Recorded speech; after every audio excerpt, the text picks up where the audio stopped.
looking, laying it off.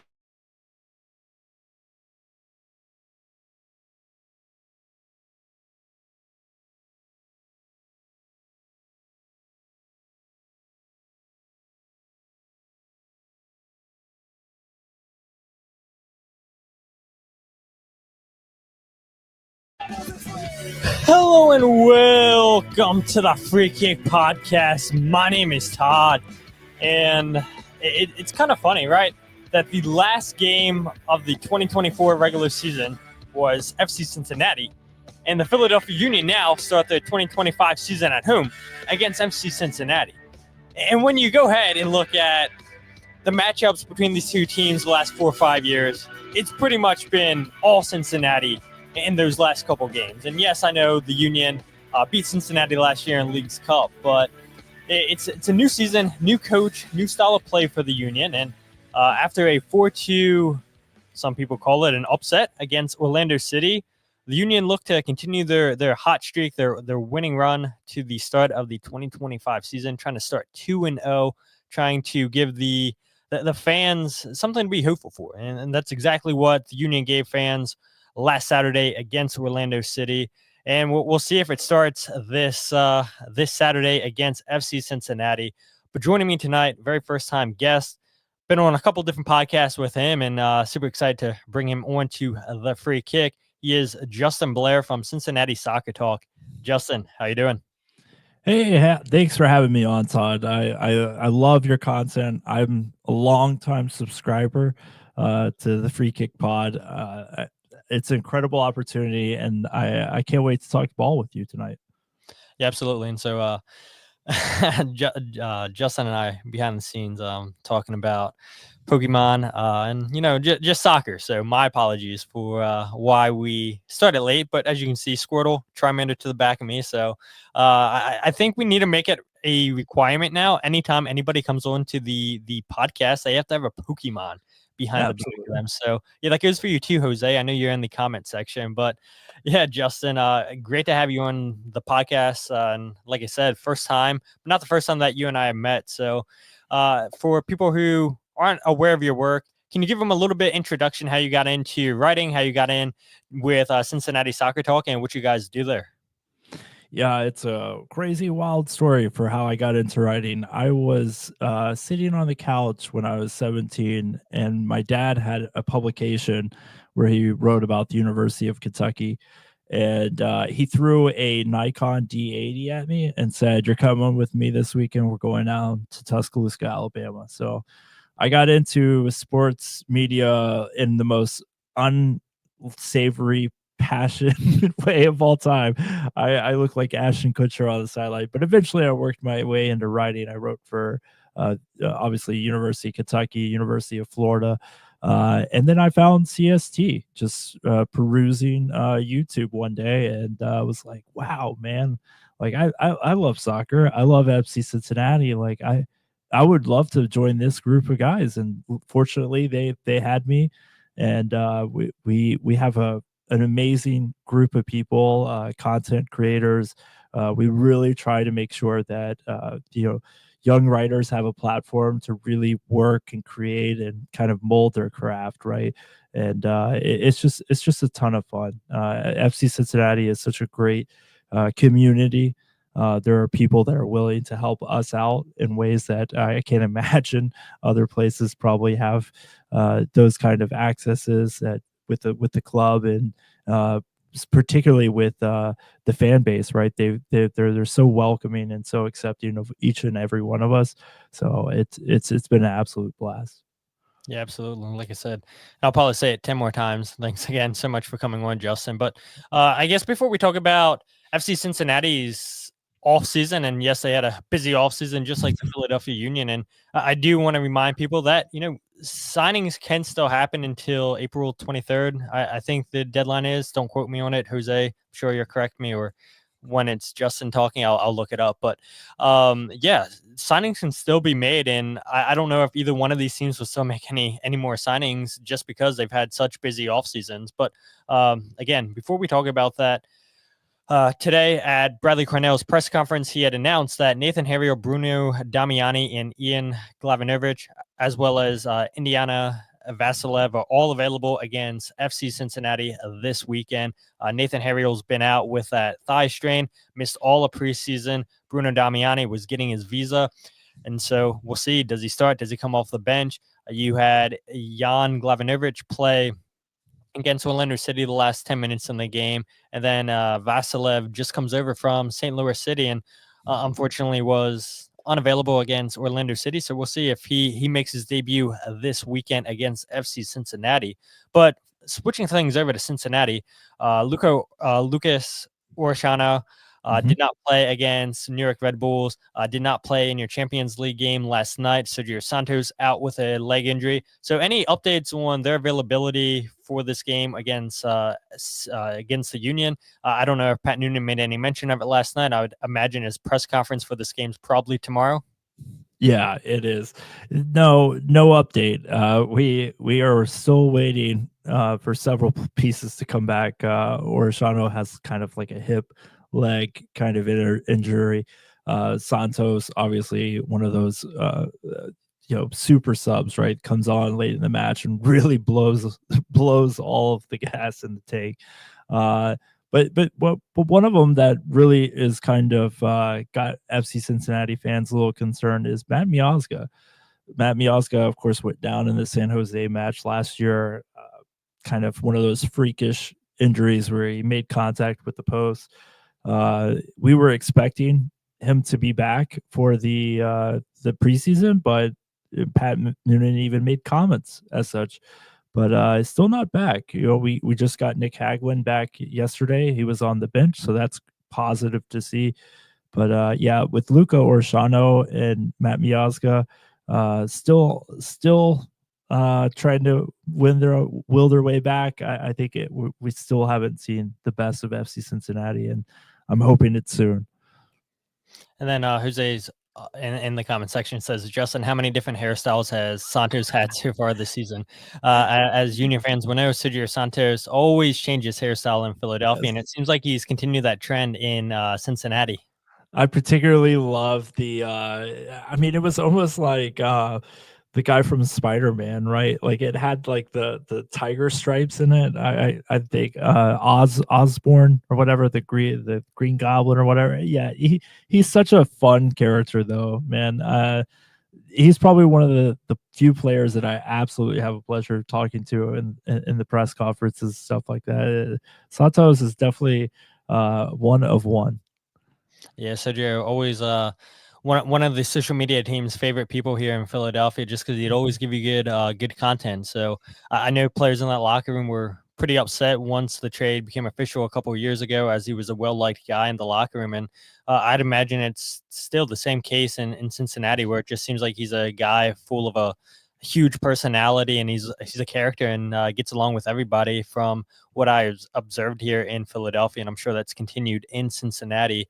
But yeah, this is good news for the Union, getting multiple key players back against Cincinnati for this weekend. Again, we'll see, will Jan Glavinovic, will Indiana Vassilev, will they start? Will Damiani start? Will Nathan Harriel start? We're not sure, but Bradley Carnell did say that all four players are available. And the one thing I will say, just getting to know Bradley Carnell through his pressers, is he doesn't give you a lot in his answers and everything. And last week he was asked about who's going to be a number 2 goalkeeper, Oliver Zemler or Andrew Rick, and he said, yeah, you guys would just have to wait and see Saturday night. And so I guess that's the case with these 4 players, right? We'll see once the lineup sheet's announced. And I think personally, just listening to Carnell's words talking about the chemistry between Ty Baribo and Mikel Uwar and Daniel Gazdag, they got that chemistry there. And so they all got on the score sheet against Orlando City last week. And so why would you want to break that up potentially? And look, I know Bruno Damiani is going to start eventually for this club. You paid $3.4 million for him. How do you leave a guy like that on the bench? But again, you ride your hot hand, and all 3 of those guys have the chemistry. They all scored. And so I would not be surprised if we see Ty Baribo and Mikel Uwar leading the line for the Union. But yeah, for Cincinnati, it seems like the Union could potentially be catching them at a good time, just coming off of their Champions Cup match on Wednesday night. And Bradley Carnell had also mentioned There's no excuses for load management and everything this time in the season. And I think I have a clip that we'll play later on the show that where he mentioned that. But yeah, it should be an intriguing matchup, regardless if Sergio Santos or a Luca Orellano plays in this match, because Cincinnati have been super, super busy this offseason, bringing in somebody like an Evander, Kevin Denkey, Gilberto Flores, Lucas Engel, Lucho Acosta, Kevin Kelsey, Yamil Assad, Ian Murphy, and Tridosi all sold or traded away this offseason. But the two big players right there, Kevin Denkey from Belgium and then Evander from Portland, just two really, really, really solid players. Denkey, correct me if I'm wrong, $18 million Cincinnati paid for him, and then Atlanta go out there and break that with Latte Lot. Yeah, it was kind of bittersweet. It was like, yes, we did it. The small market team has rise to the top, the cream of the crop, and then of course the team that consistently gets right around $1 million evaluation just comes in, just off their blank, just throws money down, and it's good to see though, right? I don't want to see teams in the MLS. I know FC Cincinnati at some point, right? It's going to catch up to them, but for right now, like I want to see this league grow, and I'm so happy that they're growing with it. But yes, Kevin Denkey is one of those players. One of our colleagues, Josh Dye, over at Cincinnati Soccer Talk, he said that this guy probably tripled, quadrupled his value just in these first 3 games, right? Like he is like I know Philadelphia fans can recognize this young Philadelphia native, but Kobe Bryant, right? A player that is just locked in, 100% focused, commitment to it. He's not somebody that isolates himself. He's a guy that's willing to grow, learn, teach the new guys. But I mean, he like one of his like part of like choosing FC Cincinnati and where he was going to stay and stuff like that was, could he bring his sauna? Could he bring his gym? Could he set up his gym in his new house? I mean, this guy is 100% ball all the time. And for FC Cincinnati, where we've had strikers that may have not been quite all ball all the time, I'm looking at you, Aaron Bupenza. It is a breath of fresh air. Finally, that we have a player like that is 100% committed. And I mean, you could see it when the ball touches his feet. It's magic. He can use both his feet. He's fantastic in short spaces. His physicality, his footwork, it's just second to none. I mean, top 10 goal scorer in Europe. I think FC Cincinnati hit a home run with him. And you look at his time in Belgium, 66 goals, 21 assisted in 152 games, 3 goals in his last 3 games for Cincinnati. And Bradley Carnell was asked about Evander and in particularly Denkey, what the film shows on him and just what the Union can expect out of him. And this is what Bradley Carnell had to say at his press conference. He's strong, he's explosive, he can, he does put you under pressure as well, so he can press, he can repress, he comes back in the game. And then, the biggest danger is when we have the ball and we lose it, right? If we're not on top of our principles, and they find Evander finds Denkey running in behind, then it becomes a problem, right? When you allow him space to run in onto, and he's very physical, he's very direct, they play very direct through the middle. That's going to be our main objective, is to stop Denkey. So Justin, agree with Bradley Carnell's assessment there? I think it's very fair. I think some of the best goals he's had, or one of his best goals this season, we just watched it yesterday, was just being able to get open on those transition moments, right? He was able to, Brian Onunga was able to pick up a ball off of a press, get it over to Corey Baird. Corey Baird found, Denkey runs into the space and makes passes easy for it. And I just cannot stress enough how frustrating it's been in FC Cincinnati with 9s. Jurgen Locadia, Yaya Kubo was a 9 at one time, a DP 9 for FC Cincinnati. You had Aaron Bupenza. Brenner took quite a while to come along. So to have a guy that's just showing that acclimate that much like Philadelphia fans can recognize when Julian Carranza was with you guys. It's just a breath of fresh air to watch somebody that's that good at his position. So I think Carnell is onto it there. Yeah, 24 years old and a player that looked like he was just too good for Club Brugge in Belgium. And I think there was rumors that he would go to a top league in Europe. And then here comes Cincinnati with an offer that was too good to turn down. And Cincinnati looks like they finally found the number 9. And, at times last year, Kevin Kelsey looked like he could potentially be that guy. Yes, he was on loan. And Cincinnati, I believe, just couldn't find a price that they felt comfortable with. And so then traded his rights to Portland, and now he's with Portland Timbers. But Evander is a player that they got from Portland Timbers. And this guy had potentially an MVP type season last year, 15 goals, 15 assists in 28 MLS games last season.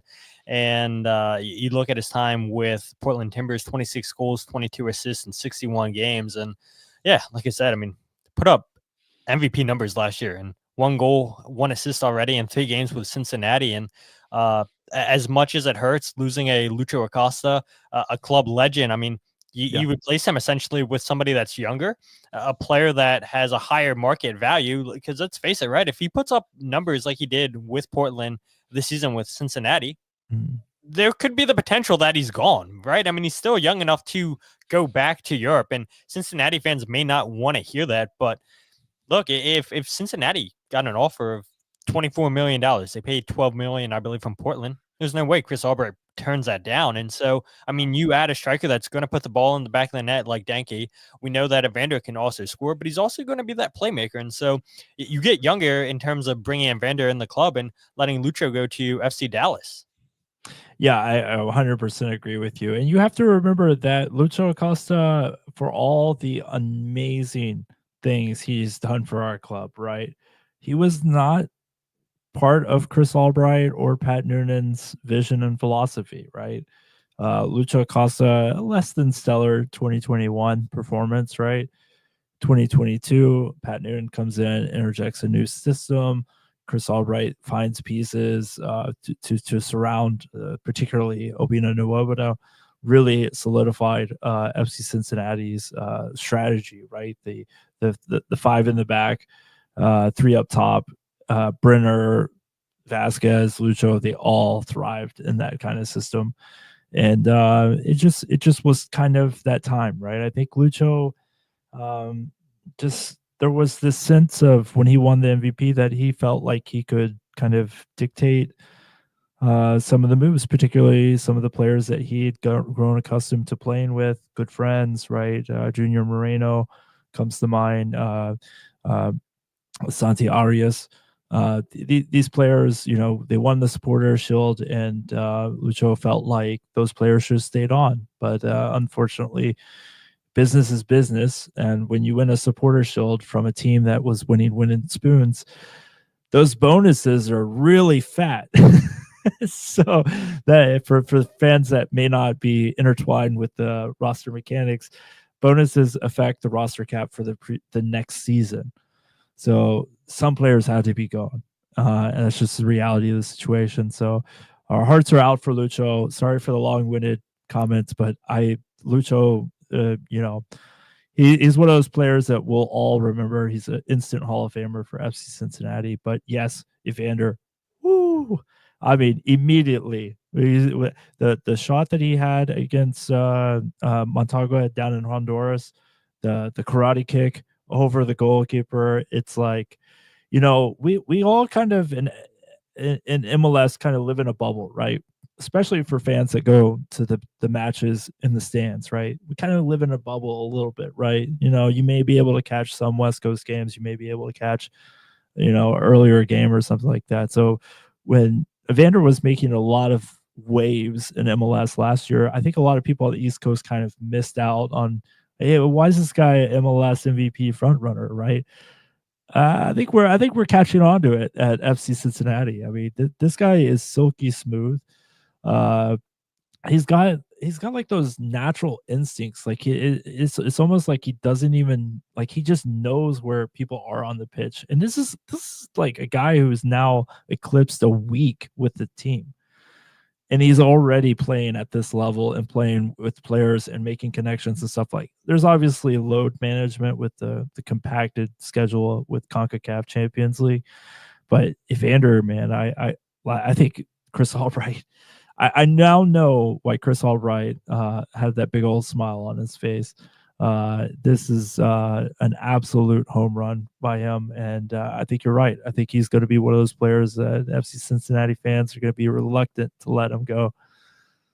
Yeah, and I think, look, MLS gets a lot of hate for the roster rules and the way that they're set up, but that trade for cash system that MLS introduced this winter time, I mean, that's huge. The Union took advantage of it, trading Jack McGlynn to Houston. We saw LA take advantage of it, trading Jurvelic to Sporting Kansas City. You guys trading for Evander, and I think we'll see more and more players just transfer between MLS teams for straight up cash, not just GAM. And so I think for all the hate that MLS gets, it's a roster rule that they've done well with, and I think again, just we'll see a lot of teams take advantage of that in the future, and already seeing huge players like a Jack McGlynn or a Jurvelic or a Evander moving. And so I just wonder, okay, who else could we see potentially moving within MLS from teams where, let's face it, Evander left because he wanted to be paid more.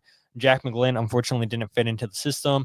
Dejan, unfortunately, couldn't get paid by LA Galaxy. And so I think, MLS has come to a point where they realize we have good players in this league. Let's find ways to keep them in this league and not lose players to Liga MX like we've seen the last couple of years, or not lose them to a European team. So, yeah, I do think that we'll start seeing more and more of these deals within MLS. But going back to your point about Lucho just wanting his guys to get paid, I think a lot of people in MLS, a lot of players, don't really have the understanding of how the salary cap league works and all these rules. And I think most people that cover this league, you got to go to school to understand how MLS works. It's so niche and it's so confusing. And there's so many little tidbits of information in there to really get a full grasp on this stuff. And I think, having Chris Albright in Philadelphia really helped Ernst Tanner get caught up to speed, knowing every single rule. I mean, look, you guys in Cincinnati, Chris Albright got that rule ban a couple seasons ago when he kept trading the allocation order, and they kept getting GAM. And the MLS was like, that's enough. Like, you guys are finessing the system. We got to stop this. Teams are getting pissed. But hey, look, you can't fault a guy who knows MLS inside and out like Chris Albright.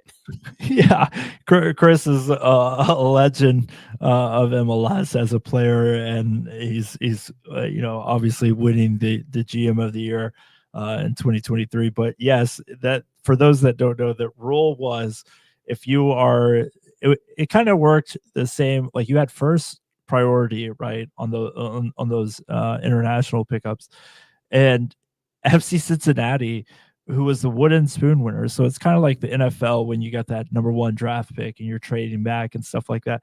FC Cincinnati kept abusing the system by trading it down to whoever was in the second position, letting them, like, selling off the rights for GAM so they could build a roster in tight parameters, and then selling it off, but then becoming first once the first team had purchased their players. So it was just an endless cycle of GAM.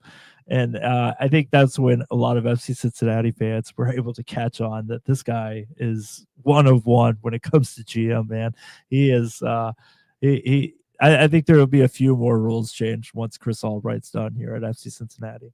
Yeah, probably. And two more players that I think are worth mentioning that Cincinnati brought in that we haven't touched on yet are Lucas Engel arrives on loan from Middlesbrough, and then they brought in a U22 center back in Gilberto Flores. So just your thoughts on those two signings. I mean, what's the future look like with Lucas?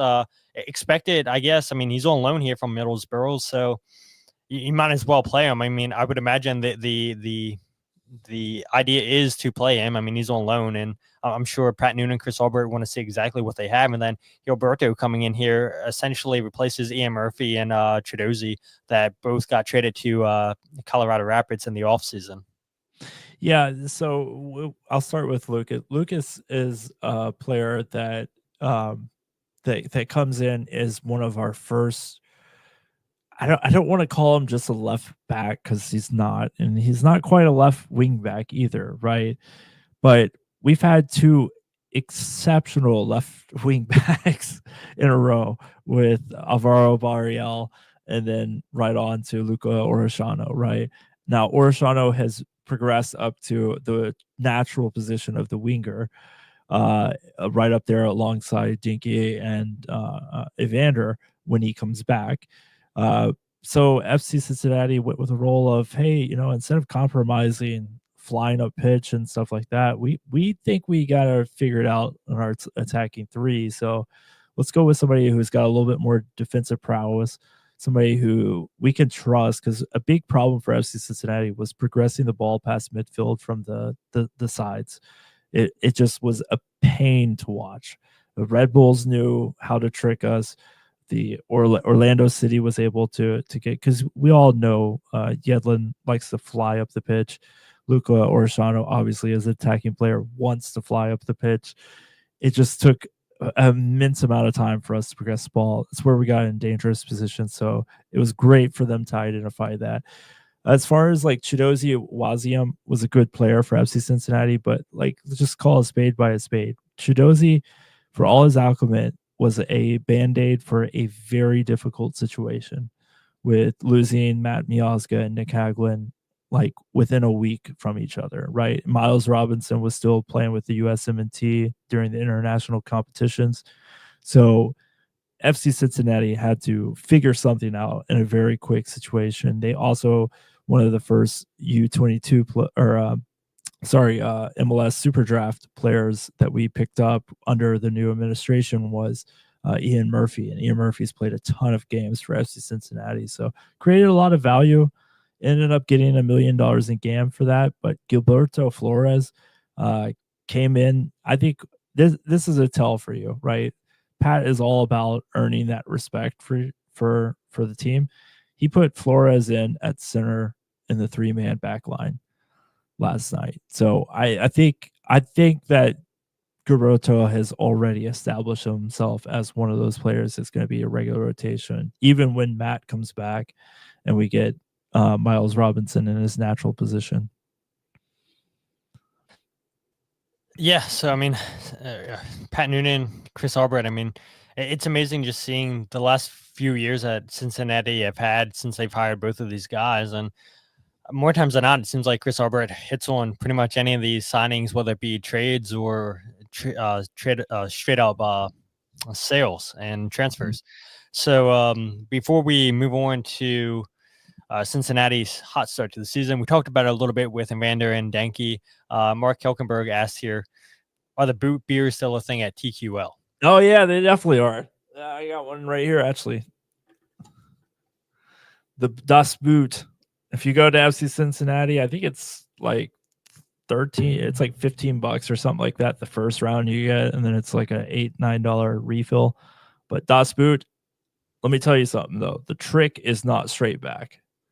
Don't do straight back. There's an air pocket in the toe here that will smell just a flood of water or of beer. Sorry, water for those younger folks. So, yeah. Now you know. Now you know. So Union fans that are going out to TQL later in the season, heard it here first from Justin. So take his advice. Check it out. But FC Cincinnati starting the year off strong. 2 wins, 1 draw. Last night, 1-1 draw at TQL Stadium. Didn't really matter for them because they're already going through. They won 4-1 down in Honduras, and maybe a little bit of a surprise to some fans to see Cincinnati go in a hostile environment and come away with 4 goals. But yeah, once they got those 4 away goals, I mean, it was pretty much game over from that point. Kevin Denkey scores the game-winning goal, the only goal against New York Red Bulls at Cincinnati's home opener. And this is a team that starts pretty hot under Pat Noonan. 5-0-2 in their first 7 games in MLS in 2023, and then 3-0-3 last season in the first 6 MLS games. So I guess my question to you, Justin, is why is the Cincinnati team the last couple of seasons start the year so hot off of Pat Noonan? That's difficult to say. I mean, the easy answer is system, right? Once you've and Union knows this under a curtain as well, and I'm sure Bradley Carnell will foster that kind of culture, but Thank you, Kyle. Sorry to interrupt, but the situation for FC Cincinnati is they built that culture, right? They brought in the right people, not just players, but the mindset, right? There's not a single person on planet Earth that wants to win ball games more than Matt Miazga, right? The fire, the passion, the coaching staff, Dom Kinnear, Kenny Arena. I mean, they're all super ultra competitors, right? So I think FC Cincinnati has built that established unit. The other thing is like they're a hard scout because in those 3 years, I don't think they've had very much continuity in roster, right? The core pieces are there. The winning recipe is there. Matt Miazga, Obina Nwobino, Roman Celentano. But as far as like all the revolving doors, it's really hard for people to come up to speed when you got somebody like Luca Orellano a year ago flying up the pitch, or Arias 2 seasons ago, and now you have Evander and Denkey running down your throat. So it's kind of a hard scout for teams. And Jose brings up a good comment here. Garrison Draper, a massive get for Cincy this offseason. If you do not know who he is, you should. So that's an athletic trainer in Philadelphia. So the connections continue to happen between Philadelphia and Cincinnati. And I think Union fans want to know, when are the Union going to get a player from Cincinnati? It could have been potentially Lucho Acosta, right? But they have a Daniel Gazdag. Maybe Union fans were going to be in the comment section saying, well, after he succeeds with Cincinnati, maybe Jay Sugarman should open up the pocketbook and get in Evander. Definitely not happening. But I mean, the connections between these teams are insane. And the Union. Sorry, just real quickly, the Union too. Shout out to the Union too for giving us Stefan Cirillo too. That was awesome. Exactly, another former Union Academy player. I mean, it is insane. I think that Chris Albright knows the Philadelphia scene a little bit. Yeah, I wonder, right? And one thing. I mean, I know we're joking and whatnot, but the one thing that I thought about a couple seasons ago, right? If Quinn Sullivan didn't get a chance in Philadelphia, I could have potentially have seen a situation where Chris Albright would have hit up Ernst Tanner and said, hey, look, we're taking my nephew off your hands and Quinn Sullivan. And can you imagine a world if Quinn Sullivan's playing for Cincinnati and then somehow, some way, they wind up getting Kevin Sullivan too? I think the fan base in Philadelphia, I mean, they already melt down when they hear Ray Gaddis had signed for Cincinnati. But if you would have lost a Quinn Sullivan or a Kevin Sullivan to Cincinnati, my God, the fan base would be done for. Well, hey, like, come on, guys. Like, don't hate us too much. We got to, we were literally punching up just like a few years ago, just wishing and praying that we could be the Philadelphia Union. So it's all love around here. Yeah, I think, I mean, look, these two teams have played each other the last couple of years in preseason, and neither one of these teams have an issue showing their games when they play in preseason against each other. They always seem to want to play 120 minutes against each other. They did it again this offseason. And yeah, it's just a really special connection between the front offices. And then obviously when you had Jim Curtin here, Curtin's relationship with Pat Noonan, Chris Albright, everybody knows about that. And even though Jim's not here, I mean, you still see the strong connection between the two sides. And I'm sure after the final whistle on Saturday night in Chester, you'll see, assuming Sergio Santos goes there, you see a lot of hugs between the Union players and Sergio, and Elvis Powell too, I'm sure, with Andre Blake. So yeah, the connections are definitely strong, and it's a good segue into one of the final topics of tonight is, the last few meetings between these two teams. And when you look at it, the Union 5-4-3 record in 12 MLS games against these two sides in MLS play. But it's really been Cincinnati recently, where Cincinnati's won the last 4 out of 5. And yes, I started the intro with I'm aware of what the Union did at TQL Stadium last year in Leagues Cup, 4-2 win. I'm aware of it.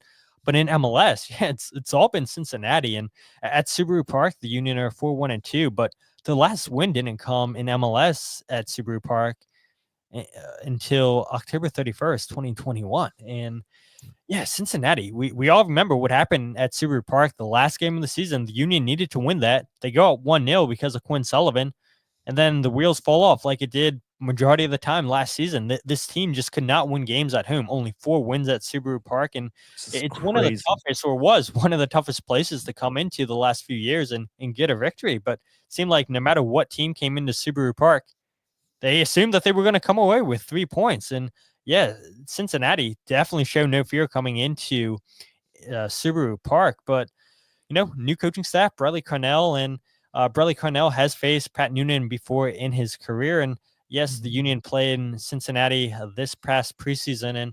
And Kyle, who's in the chat, actually asked a pretty decent question to Bradley Carnell, asking about, in all your meetings against Pat, what have you noticed in his teams? And this is what Bradley Carnell had to say about Pat Noonan. I've seen them in two different moments, being a head coach, one at home, one away from home as well. We've had them now in preseason with a whole new team for me. And with each, time we play them, I see something different from the team that I'm coaching. So, I don't want to talk too much about what was, because we had a really, good game, when we had that series. We went 5-0 in St. Louis. And that was an amazing experience, right? There was a bit of a rain delay and what have you, and we came out a little bit quicker, a little bit sharper, and that was that. I mean, they go on to have a great season as well. So, it's a really good team with good individuals, and now the team that was then is not the team that it is now. They have good acquisitions. They have Evander, Denkey, so there's some really good players that have joined them. We're going to have our hands full for sure. It's a real quality team. I don't care about scheduling and games and overloads. They're ready to play, and they're going to be ready for sure. Yeah, and again, Bradley Carnell says a lot of right things. Doesn't give you a lot in the press conferences, but look, he's a guy who's humble, and I'm sure you remember that game against Cincinnati a few seasons ago, where the longest rain delay in history, it seemed like. I forget when that game kicked off. I'd like to forget that one. I would love to forget that one. I remember I was heading home. I was visiting some folks in Appalachia, and I was struggling to get a service. I was just trying to listen to the radio call, and I couldn't. I was like, dang it, I missed the whole game. And then I get back, and the game hadn't even kicked off yet. And so I was like, yes, I finally I set it up, and we're down 2-0 in the first 8 minutes of the match. So yeah, I'd like to forget that one. It's pain. Hey, but the one good thing you guys have, right, even though that was a terrible game for Cincinnati, is at least you got to hear Tommy G call the game. Tom Glarder, one of the best voices of the game. So Union definitely fortunate to have Dave Leno calling video play-by-play here in Philadelphia, but Tommy G, one of the best in MLS too, and when the TV broadcasters went away, so glad to see Tommy, still keep a job with Cincinnati and still calling games. It may not be on Apple TV, but hey, it's the radio feed. And maybe one day MLS will allow the away broadcast to be an option when your favorite team is playing on the road. But there was a question here that I saw a little while ago from Josh Black. He says, not that one. A lot of comments. Josh says, is Pat Noonan potentially a manager that can make the jump to Europe? Josh, for all who are unaware, joining in from Scotland. I don't even want to guess how early in the morning it is. So I appreciate you, Josh, being on this live with Justin and I, and being with the rest of the people on the comment section. But I'll let you take this one, Justin, and then if I need to add anything, I will. My short answer is yes. Yeah, he's definitely a guy that's got the pedigree for it, right? Pat is just a phenomenal players coach, right? He gives them a lot of leash, right? He knows when to pull them back in. He's an amazing tactical manager. But it comes down to the want to, right? I wonder if Pat Noonan, he's got an extremely comfortable thing. I'm sure there will be an offer at some point, or maybe he does enough at FC Cincinnati where maybe it's time to, maybe kick around going over to Europe. Yeah, 4 a.m. Good luck with that, Josh. Hopefully you don't have to be up tomorrow morning. No, it's just I wonder with Pat, growing up in St. Louis, playing college at Indianapolis or Indiana IU, and then now at Cincinnati. I wonder how much comfort there is to be home, basically, and you got a good gig. Pat probably could have 3 or 4 consecutive losing seasons and not be fired at FC Cincinnati with how much we love him. So I think, yes, he can, but will he? That's it's kind of a up in the air question. Yeah, I've always thought, if the U.S. didn't go for Pochettino, And if they wanted to stick with an American coach, I think Pat Noonan should have definitely have had an opportunity, should have been a thought, right? Because he's had manager experience at the assistant level under Bruce Arena at the national team. Yep. He's been an assistant under Jim Curtin, and no matter what stop that Pat's been at, every single manager, every single person in that organization has had nothing but praise to say about Pat Noonan. And I do think that he's one of the best managers in MLS. I mean, if you asked me to say last year, I think during the Battered MLS Fans show, they had asked to name the top 3 managers right now in MLS. And I had said Wilfred Nancy, Pat Noonan, and Jim Curtin. And maybe a little bit biased because of being on the East Coast and watching primarily the East Coast, but there is something to be said about how successful all 3 of those teams have been the last few years under those coaches.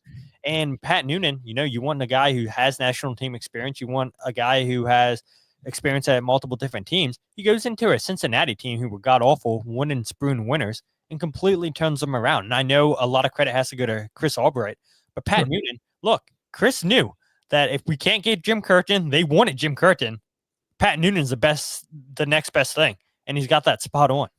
It's an absolute home run. I mean, the 2022 season, and that's the one where St. Louis whipped us up pretty good. It started off with an absolute whimper, with a horrific loss to Austin FC. So we had a lot of lumps there in the beginning, but yeah, I think Noonan has well established himself, and it doesn't hurt to have a guy like Dom Kinnear, who's won MLS Cup as a manager on your bench. And then of course Kennedy Arena, it's like obviously good friends with Pat under the Bruce Arena days, and Kennedy is a wonderful mind. He's a fantastic person, an even better coach. I mean, he's just incredible.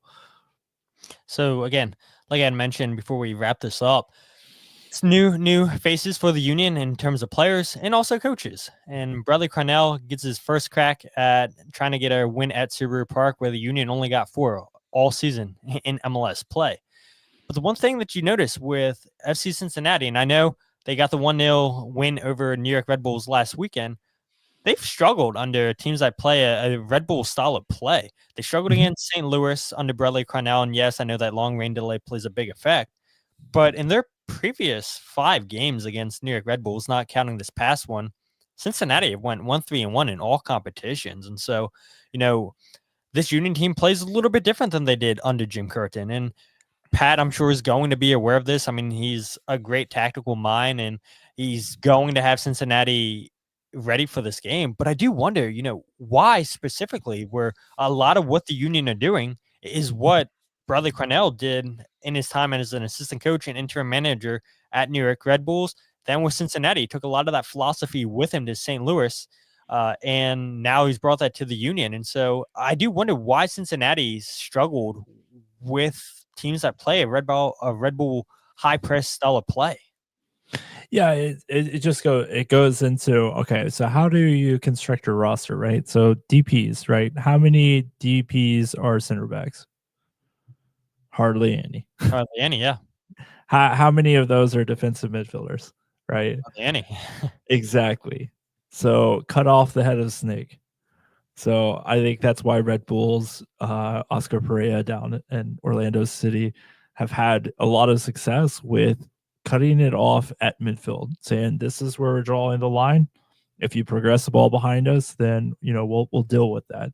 But for the most part, we're going after you right away. And FC Cincinnati, for all it's worth, just have not been able. They were so heavily reliant on getting the ball to Lucho Acosta in the previous years that Lucho isn't the most fastest, quickest. I mean, he was dynamic and shifty, but he was not a player that was going to be a burner over the top. So we had to build up from the back, play it in slow to the midfield, and then it was just a trap. So I'd like to think that we've solved that problem, but obviously we have some rotated pieces on our back line, so press might be a little bit dicey. It got a little dicey against the Red Bull again.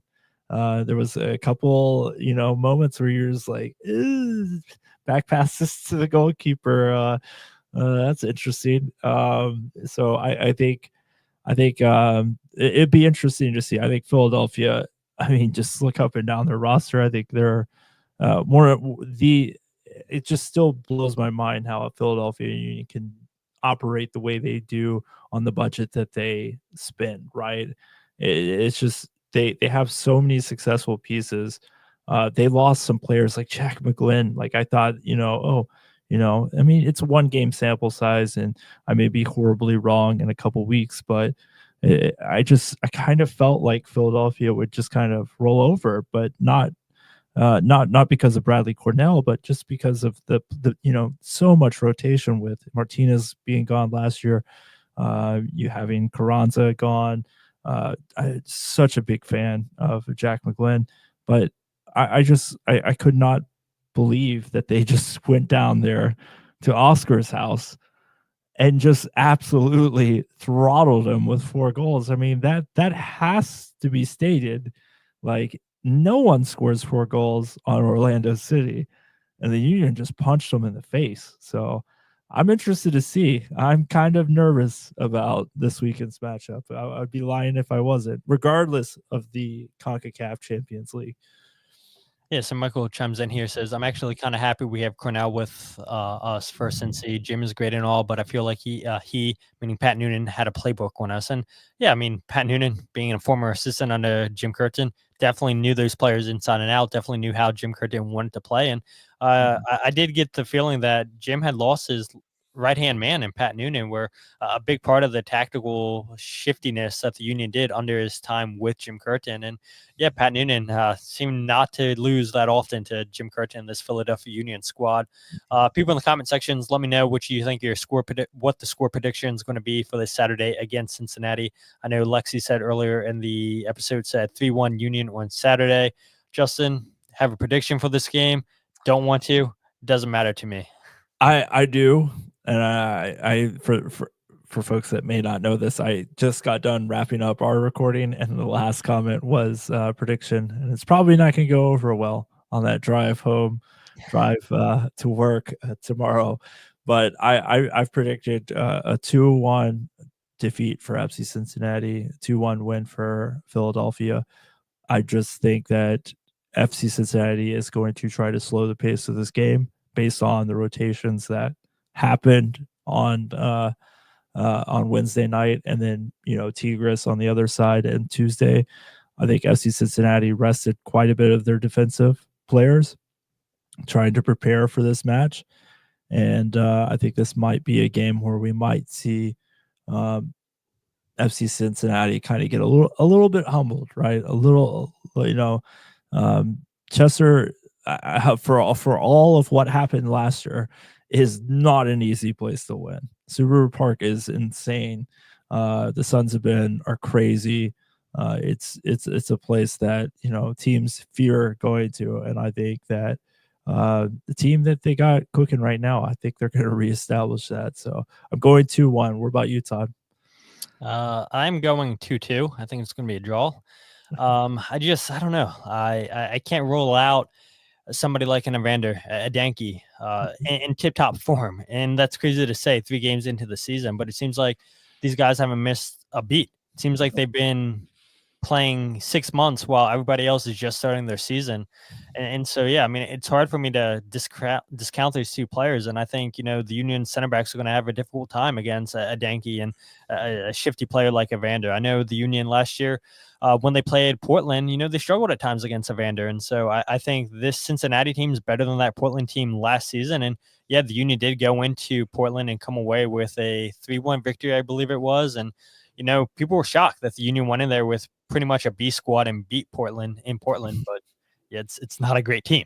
And so I do think that a Denkey is probably going to score 2 goals. I think he's going to hurt the Union. I think the center backs are going to struggle with his pace, with his power, and I'll be curious to see if Nathan Harriel starts this game, or will Frankie Westfield get the start again. Frankie did great against Orlando City, but at the same time, that Orlando City roster wasn't as good as this Cincinnati's roster. And so, yeah, I'll definitely be curious to see how the Union handle that, what their lineup looks like for this game on Saturday. Valerie says 4-2 game is my prediction for Saturday. Doop, doop, doop.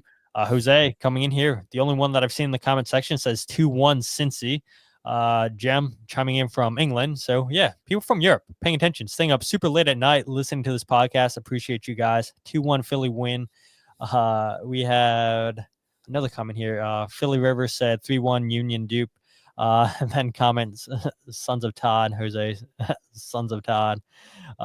Jem says, think it will be a tight game. Yeah, I mean, again, these games usually are. Yes, I know Jim Carton's not there, and so that changes things maybe a little bit. And like I said, Cincinnati had struggled against teams that play a Red Bull style of play, and that's exactly what Bradley Carnell's brought with this Union team. And yeah, it's early on in the season. One game they looked good against Orlando City, but again, they haven't faced a team like FC Cincinnati. And Cincinnati, a couple more games under the belt, a little bit more chemistry, and I do think we see Denkey take advantage of a questionable Union back line. But Justin, it's been a blast having you on here for 51 minutes, and I appreciate you doing your show, then hopping on to this show. And for all the people in the comment section with the comments, I appreciate you guys. And just let everybody know where they can follow you, Justin. Yeah, you could find everybody at CST at CincySoccerTalk.com or at Cincy Soccer Talk on social media, CincinnatiSoccerTalk.com. Obviously, a great group of people, right? We do podcasting, we do short form video content, we do written coverage. It's so great to work with all these people with these dynamic ideas. People that go, we have two major universities, kind of like you guys have Temple and Villanova in Philadelphia. We have Xavier and UC, and quite a bit of young journalists love FC Cincinnati, particularly with that relationship at Nippert Stadium. So check us out. It's fun work. If you want to see different color in your writing, definitely give us a kick. We definitely have some interesting folks that write for us that bring a different twist to the standard American sports content. Yeah, and you got to subscribe for Coach's breakdowns. I mean, Coach does a fantastic job there at Cincinnati Soccer Talk. And look, a lot of connections. We talked about it between Philadelphia and Cincinnati. And I think that's even more reason for Philadelphia Union fans to pay attention to what Cincinnati's doing, since they took half the organization with them out west. So if you guys aren't following the podcast on Twitter, Instagram, or Facebook, follow at Free Kick Pod, wherever you get your podcast of The Free Kick.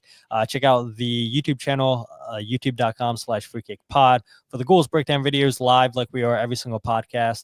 And check out my writing or the goals breakdown videos in the podcast all in one place. Checking out thefreekick.substack.com. But as always, you guys in the comment section are the best part of the show. 11:19, you guys are a bunch of sickos staying up this late with Justin and I. Justin, I appreciate you doing back-to-back shows. And yeah, again, a lot of fun having you on, a lot of fun reading these comments. And we'll see what happens Saturday. These two teams always provide an entertaining game, and I'm sure we'll see nothing short of that this Saturday. But with that said, my name is Todd, and this is the Free Kick Podcast.